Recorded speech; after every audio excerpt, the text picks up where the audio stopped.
Minha gente, salve, salve! Mais um Soterópolis no ar. É a quinta-feira da cultura, sempre com muitos assuntos: cinema, literatura, artes visuais e muita música. Veja agora o que preparamos especialmente para você.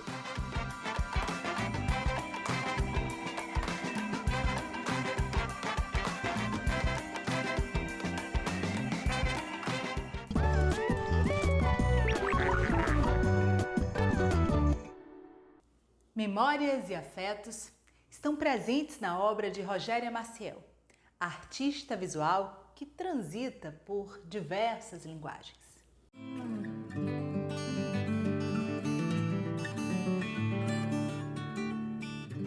Desde pequena eu já sabia o que eu queria fazer, tipo 4, 5 anos eu já sabia que eu queria ser artista. Mas a minha inserção mesmo nas artes, ela acontece em 91, né, próximo a 92, já com a Eco 92. Então, o meu primeiro trabalho que eu levo para uma concorrência, né, junto ao governo alemão, e o meu trabalho é escolhido para homenagear o povo brasileiro. Eu vou trabalhar com as questões também da relação dos orixás, né, com a natureza. E aí, quando eu começo a ler uma entrevista do Caribé no jornal, um jornal local, né, aqui da Bahia, e ele fala dessa relação com a natureza e com os orixás, e todos eles, né, têm uma relação com isso. E a partir daí, eu começo a pesquisar os orixás, né? Pesado e resistente, o metal é uma matéria-prima pouco usada pelas mulheres. Rogéria se considera uma escolhida por ele. Eu tenho uma facilidade com os metais, eles gostam de mim, né? E aí eu comecei a trabalhar com os metais, relacionar sempre o metal com um determinado orixá. E aí eu fiz um conjunto de esculturas e esse conjunto de esculturas foi um outro prêmio, foi uma menção honrosa no primeiro Salão Regional de Artes Visuais da Bahia.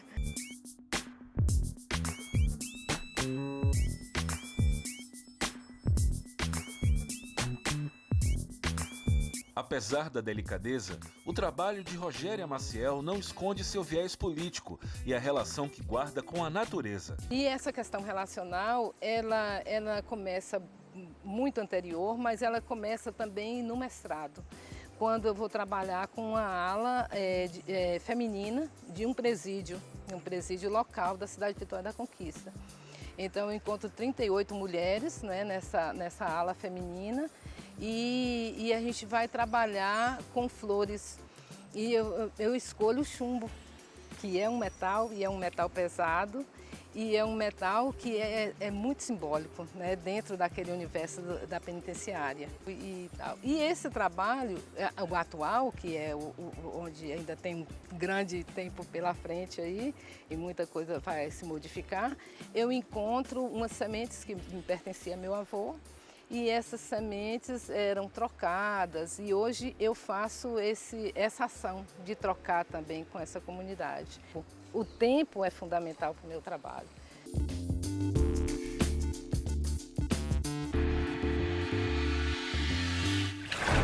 Tá aí, muito bem. E agora das artes visuais a gente vai para o cinema. A pergunta que não quer calar: como produzir, como fazer cinema durante e pós-pandemia?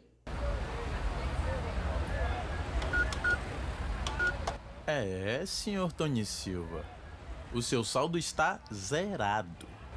Esse panorama, né, que já é difícil por si só, por natureza, já é difícil para a atividade audiovisual e cinematográfica, se adensou a partir de 2016, né, com essas questões que têm acontecido no âmbito federal, das verbas destinadas à cultura, das verbas da própria atividade, das verbas do mercado. E juntou-se a isso essa situação específica, essa situação circunstancial da pandemia. Como será agora, né, o ambiente de produção audiovisual? O que é que a gente vai encontrar? né? O que é que eles vão encontrar uma vez saídos da faculdade, né? Depois que essa pandemia se instala e redefine tanto nossos comportamentos, né? Nossas formas de pensar, de agir com o outro. Para de dizer, não tenho tempo pra vida, que grita dentro de mim. Outro elemento que eu acho que é interessante colocar aqui é o pensar depois da pandemia ou a rotina após a pandemia, assim, para o setor audiovisual. Eu acho que, de fato, é importante compreender que não é possível mais voltar ao que era antes, né? Isso é um elemento decisivo. E não voltar ao que era antes na sua própria essência, né? Tipo, das relações pessoais, das relações profissionais, da estrutura do audiovisual.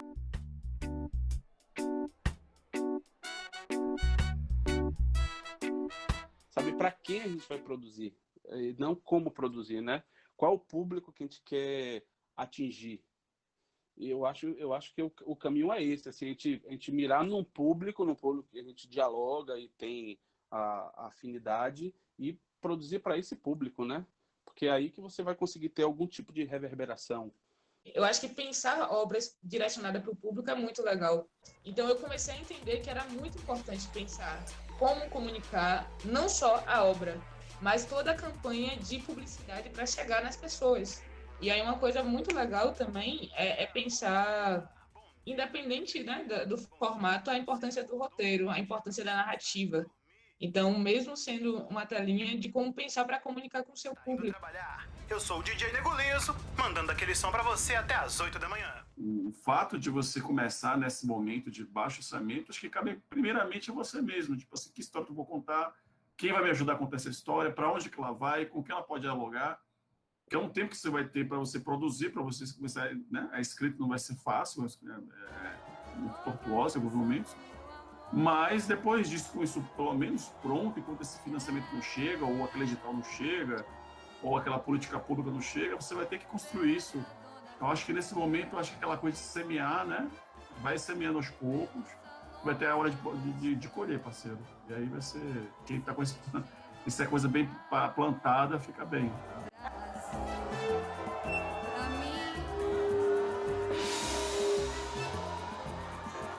Realizar no momento que a gente está passando é o mais importante, é fundamental, é crucial. É tipo, nossa, tá tudo desmoronando ao nosso redor, tá tudo estranho, diferente, não é nada daquilo, mas vamos realizar, porque a gente precisa realizar para continuar existindo. Hoje eu preciso e vou dar. Dividir no tempo e somar no vento todas as coisas que um dia eu sonhei conquistar. Porque eu sou mulher, como qualquer uma, com dúvidas e soluções, com erros e acertos, amor. Fábio Rodrigues Filho e Ulisses Arthur são dois cineastas que cursaram cinema na Universidade Federal do Recôncavo da Bahia, na UFRB, e estão indicados ao Prêmio do Cinema Brasileiro 2020. A Bahia sempre dá bons frutos e o terreno do cinema é solo fértil para uma juventude cheia de fôlego e de ideias quando o assunto é o audiovisual. Do Ilhas de Calor, que conta a história do Fabrício, um jovem cujo despertar amoroso se dá dentro do ambiente escolar. Como o filme ele é composto de um elenco de atores que são estudantes e professores da escola pública da rede municipal, daqui da cidade de Viçosa, a gente resolveu fazer um projeto de formação que fosse uma contrapartida também desses estudantes. Então a gente ofertou uma oficina de encenação para eles e a partir dessa formação em encenação a gente conseguiu selecionar os atores para fazer parte desse curta-metragem. Eu tô toda molhada! Você vai ver!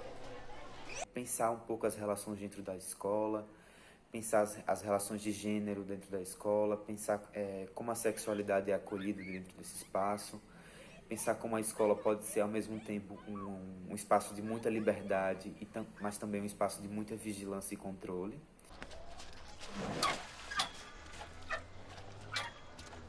Ai! E um processo muito sensível e muito transformador, porque a gente conseguiu discutir sobre coisas que são muito sensíveis e muito caras para a nossa sociedade, de uma forma lúdica, pulsante com criatividade e invenção. Tudo que é apertado rasga. É basicamente, em termos gerais, um estudo sobre a construção da presença do ator e da atriz negra no cinema brasileiro. Eu faço uma investigação, um estudo mesmo, né, a partir de imagens de arquivo, a partir de imagens de filmes diversos, na tentativa de pensar a presença, de pensar os movimentos, os gestos desses atores, né?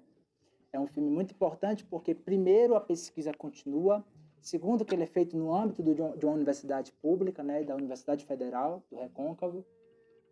Terceiro, porque, de alguma forma, ele quer reler parte da história do cinema nacional, ele quer reestudar, né, essa pequena parte, essa pequena parcela, para justamente tentar inserir-se no movimento de justiça ao ator e à atriz negra.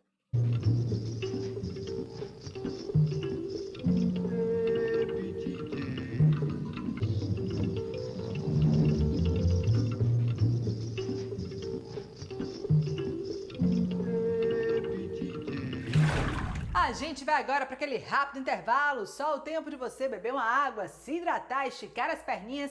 Daqui a pouquinho a gente volta com muito mais Soterópolis. Até já! Tempo de distanciamento social não é necessariamente tempo de solidão. Esse livro aqui, que se chama Aprendendo a Viver, reúne crônicas escritas por Clarice Lispector para o Jornal do Brasil. Esses textos foram escritos 2 décadas e meia depois que ela lançou Perto do Coração Selvagem, seu primeiro livro. Esse ano a gente comemora 100 anos de Clarice. Então é uma leitura muito oportuna e que vai te ajudar a segurar com alegria, com criatividade e com emoção esses dias de distanciamento social. Fique em casa, se cuide, tudo vai dar certo. Um beijo.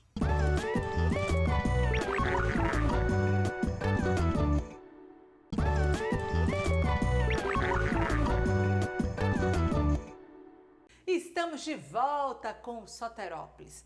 O selo Blacktude lança mais um livro, Relatos de uma Guerra Preta, ou Bahia Baixa, Estação de Nelson Maca.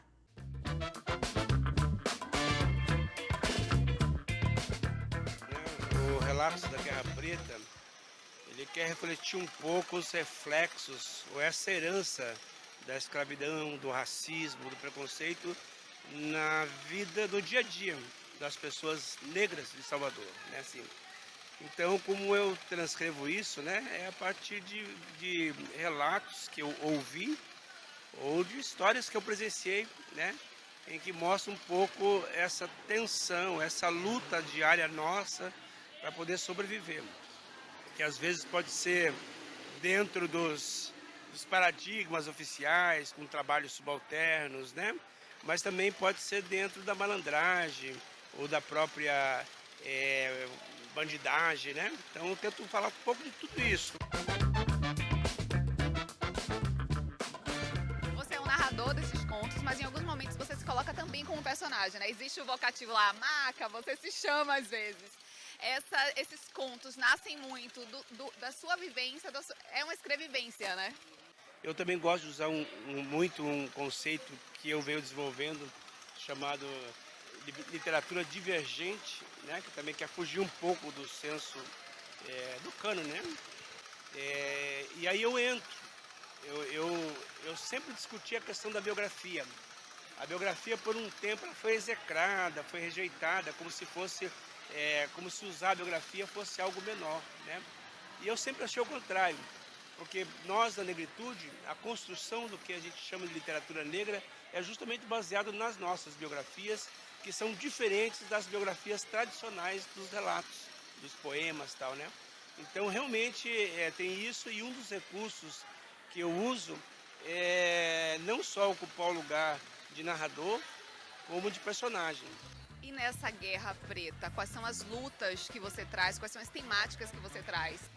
Eu tento trazer as temáticas realmente do cotidiano. O meu texto ele quer ser extremamente objetivo. Porque eu acredito que quanto mais objetivo a gente vai se tornando subjetivo, né? Quer dizer, quanto mais a gente foca o objeto, a gente vê o quanto que ele é fluido, né? Assim, tal. O livro ele chama-se Relatos da Guerra Preta ou Bahia Baixa Estação, né? Que é como se eu me perguntasse, sim, o que as pessoas que não estão nessa Bahia midiática, essa Bahia mística, essa Bahia até em certo ponto estereotipada, quem são essas pessoas, né? Que não aparecem no verão, no carnaval, né? Então essa Bahia Baixa Estação, né? O que faz as pessoas quando não é carnaval, quando não é São João e tal, né? Então é nesse sentido que eu vou, né, circular e que eu vou entrar na Bahia. Nós estamos agora aqui no terminal de Aquidabão, um espaço que você escolheu para dar entrevista. A tua escrita, esse livro, Guerra Preta, como é que ele se relaciona com esse espaço urbano de Salvador? Eu diria que o meu livro é vamos dizer assim, é um book movie, né? Um livro que se movimenta pela cidade. Então, os meus personagens andam muito. Ora eles estão aqui, descendo a Barros Reis, dali a pouco estão na Sussuarana, dali a pouco estão na Vitória, né? Dali a pouco estão em vários bairros, no Garcia. Então os personagens circulam porque a minha ideia é ir mostrando a cidade, né? Esses focos e tal. E eu escolhi aqui o Aquidabam por ser uma das grandes encruzilhadas da cidade. Esse livro, ele quer ser uma espécie de um diagnóstico. Ele quer muito mais expor o que acontece. E as pessoas vão ter que pensar.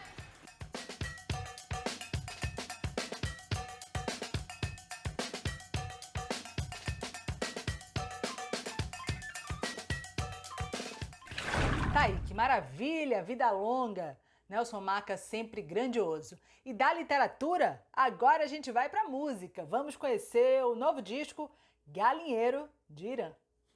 Cheguei no galinheiro, dançando com as galinhas. Quem não ganha dinheiro vai escapar da rainha.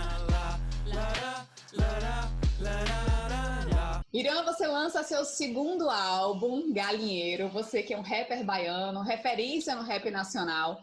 E traz sempre questões muito marcantes nos seus trabalhos, né? Visões políticas, questões da sociedade.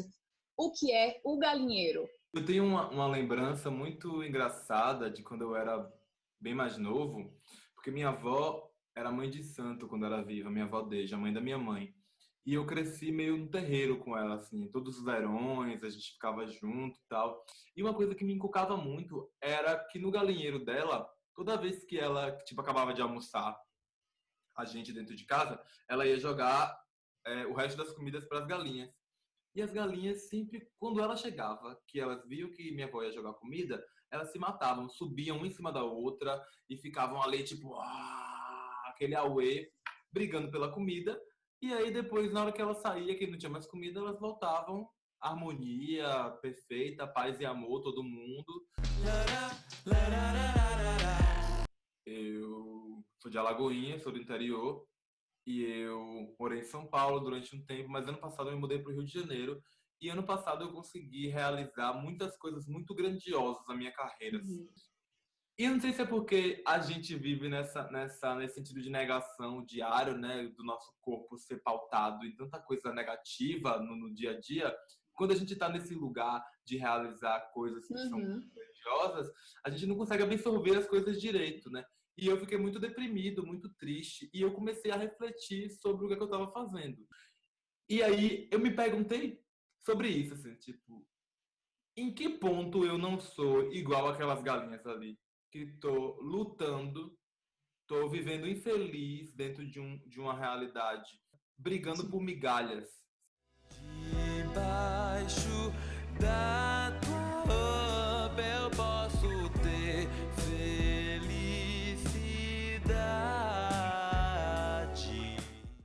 Não tem uma análise profunda e aprofundada sobre os casos. Eu não comecei a compor uma música e levei ela para casa e viajei nela e depois voltei. Foi tudo muito papum. E eu flerto muito com funk, eu flerto muito com R&B, eu flerto muito com pop, né? De uma forma ou de outra. Mas nesse disco, eu quis maturar as coisas, entendeu? Nesse disco tem Illy, Tom Veloso, tipo, universos musicais de composição e de interpretação completamente diferentes do meu. Quem bateu aqui e provou daqui nunca mais quis voltar atrás. Lá onde eu nasci, cedo eu aprendi que só se garante quem faz. É pra se jogar, vem que eu faço jus. E o primeiro clipe desse álbum é Gosto de Quero Mais, você convida o Tom Veloso para participar. Isso. Como é que é o encontro desse seu rap com o violão de MPB do Tom? Como é que se dá este encontro? Eu sou apaixonado pelo Tom, pela música do Tom, pela sensibilidade do canto dele, e como ele, sei lá, eu acho muito tocante, é muito profundo, assim, quando eu vejo ele cantar. E claro que eu queria fazer uma música com ele, a gente ficou muito amigo lá no Rio, quando eu me mudei pro Rio, e eu tô muito feliz com a resposta que ela teve, assim, porque a gente não tava esperando, né, a gente não tava, era uma faixa do disco, mas assim que a gente soltou o disco, a resposta para essa música foi imediata, assim, a galera falou justamente sobre essa ligação, né, tipo, dá pra perceber o tom, dá pra perceber essa terceira coisa que eu tô falando, que a gente vai ver junto. Num momento parado, eu e você, se falou que vem, sabe que vai ter. Ia vir fazer amor, e agora eu tô sabendo que você falou. Crer pra ver se não temer, se eu não gritar. E essa capa lindíssima do álbum de Rodrigo Araújo? Eu cheguei pra Rodrigo e falei, mano, a gente tá de quarentena, eu não tenho como ir pro estúdio fazer uma foto agora. E ele pegou uma foto minha, antiga, falou, mano, vou dar um jeito, o que você quer? Eu falei, mano, eu quero uma cabeça de galinha, eu quero ser uma cabeça de galinha dourada. E aí ele falou, tá bom, e tipo, horas depois ele já veio com a capa pronta, assim, tipo, pensei nisso aqui. Cheguei no galinheiro, dançando com as galinhas. Quem não ganhar dinheiro vai tá expulso da rinha. Só pode quem é fodão, só pode quem não entende. Quem vai no comercial e não se surpreende. Entre flashes e crashes, atomizar entre acts e matches. Tá aí, minha gente, por hoje é só. Muito obrigada pela sua companhia e até o próximo Soterópolis. Não esqueça, a gente vai, mas a gente sempre volta e eu espero por você. Boa semana e até lá. Disse que aguenta, que ia vir fazer amor, e agora eu tô sabendo que você falou, que provou e aprovou, se ficou com gosto de quero mais, é que ainda não acabou. Disse que aguenta, que ia vir fazer amor, e agora eu tô sabendo que você falou, que provou e aprovou, você ficou com gosto de quero mais, é que ainda não acabou. Relógio parado, você do meu lado, não paro de olhar. Hipnotizado, já chego pro lado só pra encostar. Olho no olho, boca de molho, a mão começa a suar. Cê vai invadindo, me olhando e sorrindo. Cê vai chegando, botando marra. Eu abro os dentes, cê mete as garras. Me deixa louco, emocionado. Eu bicho solto, tô barriado. Mas isso é osso, não tá afinado. Eu não nasci pra ser dominado. O jogo vira e